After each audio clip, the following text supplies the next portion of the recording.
一間資產數十億、富可敵國嘅建設銀行，咁你係咪覺得佢係穩如泰山呢？10萬億啊嘛，幾十萬億啊嘛。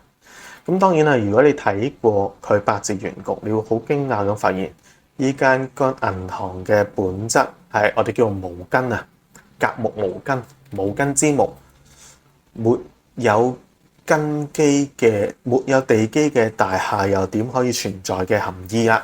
即係呢個就係術語之中所謂嘅無根嘅八字。咁咩意思咧？喺度如果擺翻落間公司度，即係話咧就係佢表面上係一個規模龐大嘅公司，但係主體上佢根本如果講人嘅話就係佢唔存在啦。咁但係即係咁呢個係好 ridiculous 噶嘛？即係咁佢根本就存在，你話佢唔存在，呢個冇可能。正如一個人無根嘅八字，但係佢個人依然都喺度。咁所以其實佢哋係講緊就話個主體，即係依間銀行根本左右唔到佢自己嘅環境，所以命運走向佢控制唔到嘅。咁點解一間咁大嘅銀行，喂咁多嘅資產應該好有根基，係無根咧？咁佢依賴嘅係啲咩嘢咧？即係無根咁啊，即係焗住要自己企唔起，有人扶起佢噶啦。咁啊，最依賴嘅命脈到底係咩咧？雖然唔使講，大家都覺得阿爺咯，係咪？咁但係其實少少唔同啦。咁啊，當環境轉變，咁樣結構嘅情況又會點咧？浮上嚟㗎啦，係咪？咁今日我哋咧就用術數嘅角度去拆解建行佢喺佢嘅特色啦，八字特色。咁啊，歡迎大家啦！而家正式就係翻嚟啦。咁好耐冇拍，咁今日咧就係本系列嘅第12篇建設銀行。咁講起建行，咁大家第一時間諗起嘅可能就係佢嘅基建融資、房地產貸款或者係穩定嘅派息嘅記錄。咁但係咧喺術數師眼中，建行呢個八字根本就唔實淨。佢只係一棵好似生喺深秋戌月嘅大樹，無根啊！咁呢間公司咧就喺2005年10月27日上市啦，日主就係甲木。咁甲木喺戌月嘅時候，咁即係代表時入深秋。咁呢個情景之中嘅五行特色就係土重，但係個氣候係寒冷嘅，土重氣寒，冇木氣噶啦。咁最關鍵嘅一點就係地支係冇人冇卯呢啲所謂嘅根氣嘅地方，咁所以呢個問題就係叫無根咯，係咯。咁代表咩咧？代表主體虛弱嘅，佢要存在就要依賴外部環境嘅提供嘅支援，對應翻個現實，即係咩咧？就係唔可以淨係話阿爺太籠統啦，政策支持、市場流動性個環境。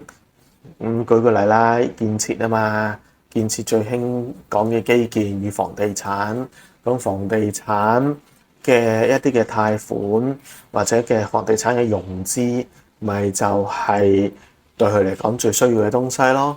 好啦，咁其實講到房地產，有一次講房地產，大家都明啦。咁所以只要環境稍有不順，即係我講翻係甲木喺個無根嘅環境啊，佢係冇能力單靠自己去頂住個環境，去改變轉個身，成個三分波係唔得嘅，好難。咁另外啦，呢個八字所以有個好好嘅特色可以做得到。咁轉身食唔到三分波，咁咪化氣咯。呢個八字甲己相合，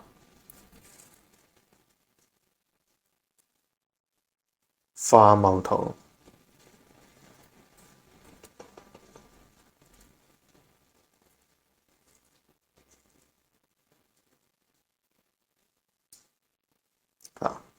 甲己相合化戊土。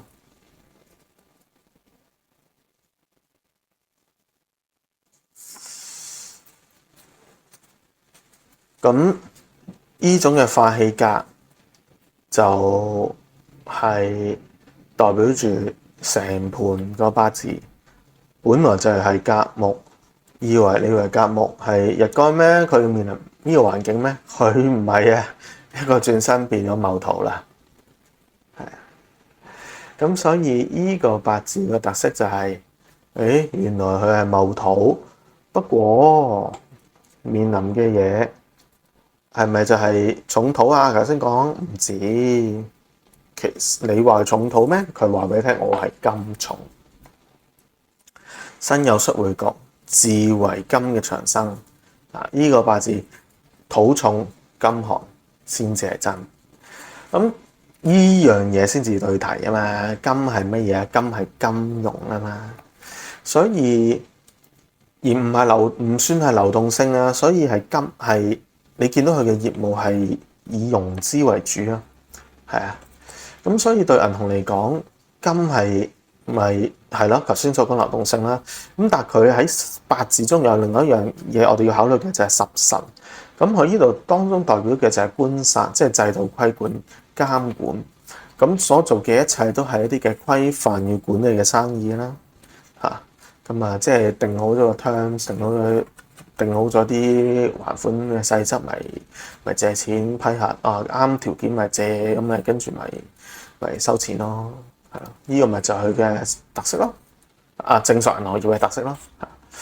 咁元局金氣過重，咁會不斷泄日用神噶嘛，化神土噶嘛，亦都會損咗日主嘅根嘅，日主甲木嘅。依個就冇問題嘅，但係泄土係一個問題。所以個八字盤最重要係咩？係火。咁另外金氣過重咁點啊？揾水泄咯都得㗎，係嘛？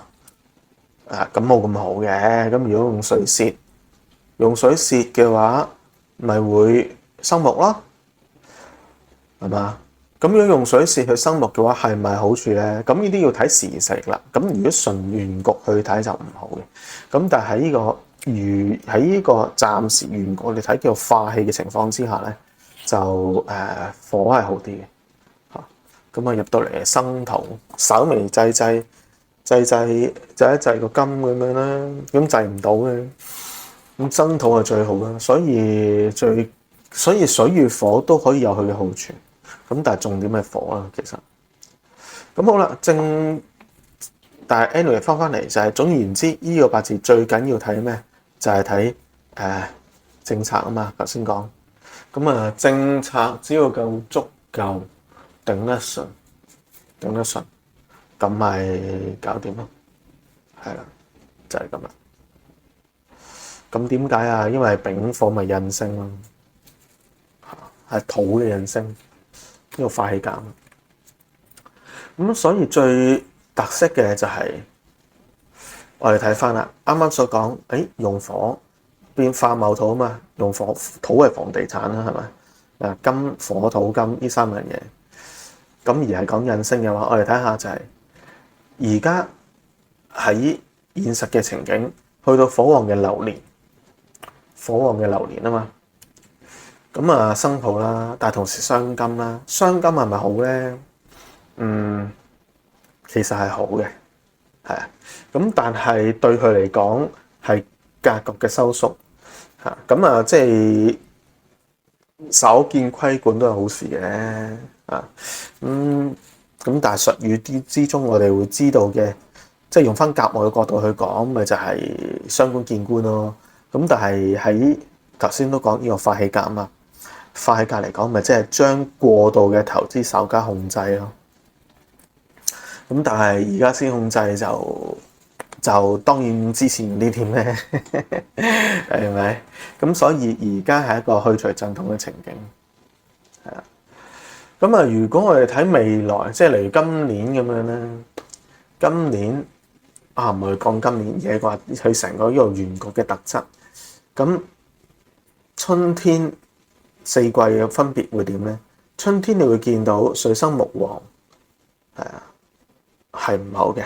頭先都講化氣係好化氣啊嘛，咁化氣化到係最好咧。如果唔係甲木喺度點頂咧？係咪先？化都係最好啦。所以春天木旺未到咪唔好咯。咁同時一樣啦，如果水嚟到咧，其實都冇咁好嘅，係啊。咁所以最好係夏天啊，秋天就麻煩少少。咁啊，所以都係唔好諗咁多啦，係啊。即係意思係唔好諗咁多，就係唔好諗到呢間公司覺得喺嗰段時間會係好順利、好 OK 啦，就係咁。咁好啦，咁啊簡單啲啦。咁呢個八字主要我哋集中去講嘅特色就係講個化氣格啦。咁啊，所以呢個案例話俾你聽就係話，呢間公司佢如果佢支撐住自己係點咧？即係用生旺甲木用水。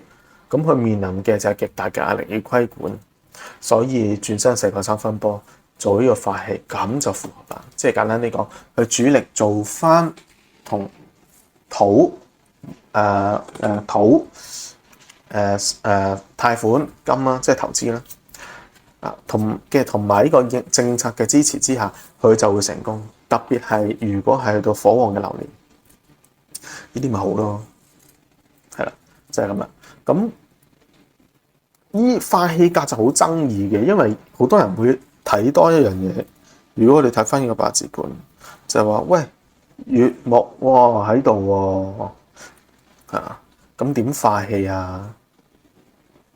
咁有啲人都會考慮呢回事啦。咁啊當然我哋當然一嘢就可以講呢個咩字啊咁啊解決。但係 anyway 啦，始終好多人都有唔同嘅睇法嘅，假化咁樣係啊，都假嘅假化咯，係啊。好啦，anyway，唔知大家覺得嘅睇法係點樣啦？有興趣嘅就可以都講下，即係有興趣。咁當然我啲片冇人睇嘅咁但係如果你有興趣，覺得有唔同嘅睇法喎，你可以睇下留言區咯，寫下出嚟，睇下會唔會係啦？睇下會有人寫啦，如果有嘅我都會覆嘅。咁但係最緊要即係有爭議係咪一個問題咧？唔係嘅，因為我覺得學八字學八字最簡單最好嘅地方就係即係學咗咪提出你嘅主張咯。認唔認同人嘅話係個人操守嚟嘅啫。咁至於人哋嘅睇法同你唔同係咪一個問題咧？唔係問題嚟嘅。咁因為正呢個先係常態嚟㗎嘛。